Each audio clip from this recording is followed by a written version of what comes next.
శ్రీనివాస్, తెలంగాణలో కాంగ్రెస్ ప్రభుత్వం వచ్చిన తర్వాత మరి గత కొన్ని సంవత్సరాలుగా కబ్జాకు గురవుతున్న చెరువులను కాపాడడం కోసము హైడ్రాన్ తీసుకొచ్చిన సంగతి మనకు తెలిసిందే.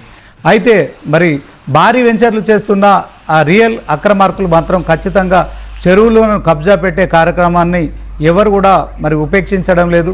సో ఎవరికి తోచినట్టు వారు కబ్జాలు పెడుతున్నారు. సో తాజాగా మరి హైదరాబాద్ రియల్ ఎస్టేట్ రంగంలో కాసా గ్రాండ్ నిజంగానే ఒక బ్రాండెడ్ రియల్ ఎస్టేట్ కంపెనీ. అదే క్రమంలో మల్టిపుల్ ప్రాజెక్టులు కూడా చేస్తున్నారు. సో కాసా గ్రాండ్ వెంచర్లో మరి ఇప్పుడు తాజాగా ఒక బ్రేకింగ్ న్యూస్ అయితే అందుతోంది. సో ఈ కాసా గ్రాండ్ వెంచర్ కోసం దుండిగల్ దగ్గర ఉన్న వెంచర్ కోసము ఏకంగా చెరువు కట్టను కబ్జా చేసి రోడ్డు నిర్మిస్తున్నారనే ఆరోపణలు వస్తున్న నేపథ్యంలో ఈ అంశంలో మరి నిజాలేంటి తెలుసుకునే ప్రయత్నం చేస్తున్నాం. సో మనం విజువల్స్లో చూడొచ్చు కాసా గ్రాండ్ వెంచర్కు సంబంధించి మరి సుమారుగా మరి 100 ఎకరాల్లో చేస్తున్న ఈ కాసా గ్రాండ్ వెంచర్ అయితే ఓవరాల్గా ఇప్పుడు హైదరాబాద్లో మరి వాళ్ళు చేస్తున్న పబ్లిసిటీ కావచ్చు, అదే క్రమంలో మేడ్చల్ నుంచి మొదలుకొని వాళ్ళంతా ఇక మరి ఇటు శంషాబాద్ వరకు కూడా వెంచర్లు చేస్తున్నట్టు మనకు తెలుస్తోంది. సో ముఖ్యంగా మరి కేతిపూరు చెరువు కట్ట ధ్వంసం వ్యవహారం అయితే కొత్త మలుపు తిరిగింది. కాసా గ్రాండ్ వెంచర్కు సంబంధించిన నిర్వాహకులపై దుండిగల్ పోలీస్ స్టేషన్లో కేసు నమోదైనట్టు సమాచారం. తహసీల్దార్ ఫిర్యాదు చేశారని తెలుస్తోంది. ముఖ్యంగా మరి చాలా వాటిలలో మరి చెరువులు కబ్జా చేసిన దగ్గర కావచ్చు, అక్రమాల కట్టడాల విషయంలో కావచ్చు, మరి ప్రభుత్వ అధికారులు కొంతమంది సహకారం లేదే మరి ఇలాంటి అక్రమాలు జరగవని మనకు తెలిసింది. అయితే తాజాగా మరి ఎంఆర్ఓనే ఈ యొక్క పోలీస్ స్టేషన్లో కంప్లైంట్ చేయడం కాసా గ్రాండ్పై. సో దీంట్లో గాగిలాపూర్లోని కేతినార్ చెరువు కట్టను ధ్వంసం చేసి వెంచర్కు రహదారు ఏర్పాటు చేసుకున్నారని ఆయన ఫిర్యాదు చేసిన తర్వాత పోలీస్ స్టేషన్లో కేసు నమోదైంది. సో ఒకసారి మరి ఖచ్చితంగా దుండిగల్ పోలీసులు కేసు నమోదు చేసిన ఆ ఎఫ్ఐఆర్ కాపీ కూడా మనకుంది.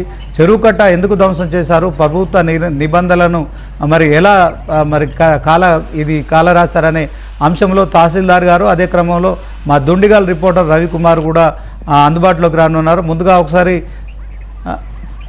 తహసీల్దార్ రాజేశ్వర్ రెడ్డి గారు ఉన్నారు. నిజంగా ఆయనకు హ్యాట్సాప్ చెప్పాల్సింది. ఎందుకంటే గతంలో మా ప్రభుత్వ అధికారులు ఎంఆర్ఓ కావచ్చు, తర్వాత మున్సిపల్ చైర్మన్ కావచ్చు, మున్సిపల్ కమిషనర్ కావచ్చు, ప్రజాప్రతినిధులు కావచ్చు, సర్పంచులు వీళ్ళంతా కూడా ఎక్కడ కబ్జాలు జరిగితే అక్కడ వారి పాత్ర ఉంటుంది. కానీ ఇక్కడ మాత్రం కాసా గ్రాండ్కు సంబంధించి మరి చెరువు కట్టను ఖచ్చితంగా వారు కబ్జా చేసి రోడ్డు నిర్మాణం చేస్తున్న అంశంపై మరి రాజేశ్వర్ రెడ్డి గారు ఏం చెప్తారు, వాస్తవానికి ఆయన ఎందుకు కంప్లైంట్ చేశారు, ముందుగా ఆయనకు హ్యాట్సాప్ చెప్తూనే ఆయనతో మాట్లాడే ప్రయత్నం చేద్దాం.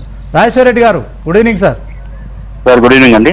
సార్ వాస్తవానికి మీరు ఒక సాహసోపేతమైన నిర్ణయం తీసుకున్నారు. ఎందుకంటే ఇప్పటి వరకు హైదరాబాద్లో కొన్ని వందల వేల చెరువులు అయితే మరి చాలామంది రియల్టర్లు వాళ్ళకు సంబంధించిన వెంచర్ల కోసం మరి కబ్జా చేసిన నేపథ్యంలో ఒక దశలో చెరువులన్నీ మాయమైపోతున్నాయనే అనుమానం కలిగింది. ఇక చినుకు ఇక్కడ హైదరాబాద్లో అంటే చిన్నపాటి వర్షానికి కూడా రోడ్ల మీదకి నీళ్లు రావడం, సో సహజ వనరులు ఏవైతే ఉన్నాయో ఆ ట్యాంకులు పూర్తి స్థాయిలో మరి రియల్ ఎస్టేటర్లకు సంబంధించిన ఈ యొక్క డబ్బు దాహానికి అవి పూర్తిగా కబ్జాలకు గురైపోయి మరి చెరువులు మాయమైపోతున్న నేపథ్యంలో ఇప్పుడు చెరువు కట్ట కోసం మీరు కంప్లైంట్ చేయడం కావచ్చు, ఎఫ్ఐఆర్ బుక్ చేయడం కావచ్చు.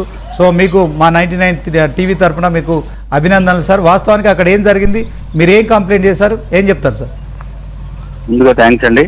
ఫస్ట్ మనకి ఏదున్నా కానీ ఇప్పుడు హైడ్రా కానివ్వండి, గవర్నమెంట్ చేసే ప్రభుత్వ భూములు పరిరక్షణ గురించి కానీ మేమందరం కూడా ఎప్పుడు కూడా ప్రయత్నం చేస్తామండి. ఇదే క్రమంలో డుండిగల్ గ్రామంలో ఉన్నటువంటి కోతినారు చెరువు కట్ట కాసా గ్రాండ్ వాళ్ళు భారీ ఫ్లెక్సీలు పెట్టారు, కట్ట మీద అటు ఇటు పెట్టారు. ఆ కట్ట మీద అటు ఇటు ఫ్లెక్సీలు పెట్టిన ఇన్ఫర్మేషన్ మాకు రావడంతో మేము ఒకసారి వెళ్ళి ఇన్ఫర్మేషన్ నేను ఇరిగేషన్ ఆఫీసర్స్ ఇన్స్పెక్షన్ చేశాము. ఇన్స్పెక్షన్ చేసి ఫస్ట్ వాళ్ళని తొలగించమని చెప్పినామండి. మొత్తం ఫ్లెక్సీ బ్యానర్స్ అన్ని తొలగించమని చెప్పాము. ఆ ప్రకారంగా వాళ్ళు కొన్ని తీశారు. ఇదే ప్రాసెస్ లో మళ్ళీ ఒకసారి మేము ఇరిగేషన్ డిపార్ట్మెంట్ వాళ్ళు జూన్ 1కి ఇన్స్పెక్షన్ చేశాము. మా జాయింట్ ఇన్స్పెక్షన్ అయితే వెళ్ళింది ఏంటంటే, ఏదైతే కోతినారు చెరువు కట్ట ఉంటుందో ఆ కట్టని ఆనుకొని వాళ్ళ ప్రైవేట్ ల్యాండ్స్ కి రోడ్ వేసుకున్నారు. చెరువు కట్ట కింద బఫర్ జోన్ ఉంటుందండి. ఆ బఫర్ జోన్ లో ఎటువంటి కన్స్ట్రక్షన్స్ కానీ రోడ్స్ కానీ పర్మిసిబుల్ ఉండదు. అలాంటిది వాళ్ళు చెరువు కట్టకి ఆనుకొని వాళ్ళ వెంచర్లోకి రోడ్ వేసుకున్నారు. అలాగే కట్టకి మనం ముందుకు వెళ్తే కనుక కట్టని సగం డ్యామేజ్ చేసి అక్కడి నుంచి మళ్ళీ ఒక అప్రోచ్ రోడ్ చేసుకున్నారు. ఇవి రెండు చాలా సివియర్ గా తీసుకున్నాము మేము ఇరిగేషన్ డిపార్ట్మెంట్ వాళ్ళు కూడా చాలా కోఆపరేట్ చేశారు. ఐడెంటిఫికేషన్ కి ఇమ్మీడియట్ గా వచ్చారు జాయింట్ ఇన్స్పెక్షన్ కి. సో వాళ్ళకి టైం ఇచ్చాము, నోటీస్ ఇచ్చాము, ఇట్లా మీరు డ్యామేజ్ చేశారు, ఇమీడియట్ గా రికవర్ చేయండి అని చెప్పి. వాళ్ళు సింపుల్ గా రిప్లై ఇచ్చారు, మేము యాజ్ పర్ నామ్స్ ఉన్నామని చెప్పి ఇచ్చారు. వాళ్ళ నామ్స్, వాళ్ళ పర్మిషన్స్ అవన్నీ వెరిఫై చేస్తే కనుక మనకు ఆ బండ్ నుంచి అప్రోచ్ రోడ్ లేదు, ప్లస్ బండ్ డ్యామేజ్ చేయడానికి వాళ్ళకి ఎటువంటి అప్రూవల్స్ లేవు. ఇమీడియట్ గా మేము జాయింట్ ఇన్స్పెక్షన్ రిపోర్ట్ బేస్ చేసుకొని సేమ్ నామ్స్ మీద పోలీస్ స్టేషన్లో కేసు పెట్టడం జరిగిందండి.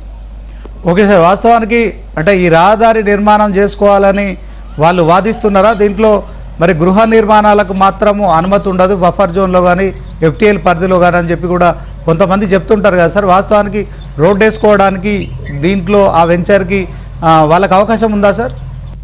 ఇది యాక్చువల్గా కట్ట కింద భాగం అండి. చెరువు కట్ట కింద భాగం ప్రైవేట్ ల్యాండ్స్ ఉంటుంది. కాకపోతే కట్టకు కూడా బఫర్ ఉంటుంది. ఎట్లాగైతే మనకు వాటర్ బాడీకి బఫర్ ఉంటుందో, ఎఫ్టీఎల్ అని బఫర్ ఉంటుందో, అట్లా చెరువు డౌన్ స్ట్రీమ్ లో కూడా మనకు బఫర్ ఏరియా ఉండాలి. అవును. ఆ బఫర్ ఏరియా వదలకుండా వాళ్ళు ఏం చేశారంటే కట్టను ఆనుకొని వాళ్ళ లేఅవుట్ లోకి రోడ్ వేసుకున్నారు.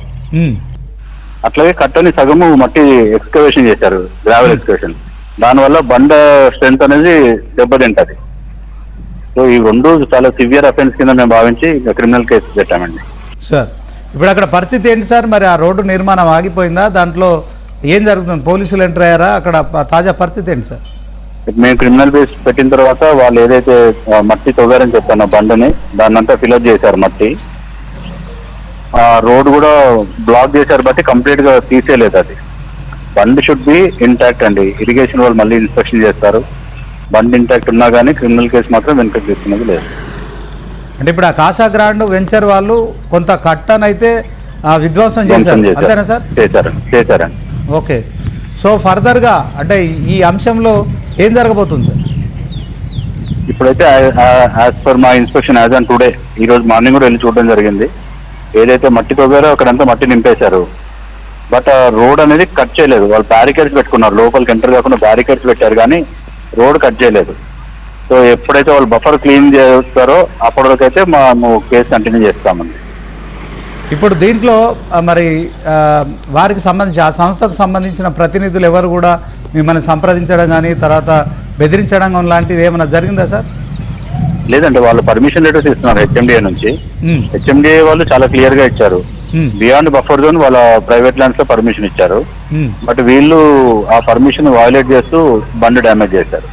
ఓకే, ప్రైవేట్ ల్యాండ్లో మేము రోడ్డు నిర్మాణం చేస్తున్నామని చెప్పి ఈ బఫర్ జోన్లో ఉన్న ఈ యొక్క చెరువు కబ్జా చేసే కార్యక్రమం చేసే చెరువు ల్యాండ్, అంతేనా sir? Exactly. Thank you very much sir. ఇంకా మీకు మీరు విలువైన సమాచారం ఇచ్చారు, విలువైన సమయం కేటాయించి. సో మీలాంటి వాళ్ళకు మరి మరొకసారి కూడా 99 టీవీ తరఫున రెవెన్యూ శాఖకు, ఇరిగేషన్ శాఖకు మాత్రం మా అభినందనలు sir. Thank you very much sir. ఒకసారి మరి విజువల్స్లో చూస్తున్నాం కాసా గ్రాండ్ నిజంగానే హైదరాబాదు గ్రేటర్ పరిధిలో అనేక వెంచర్లు చేస్తారు.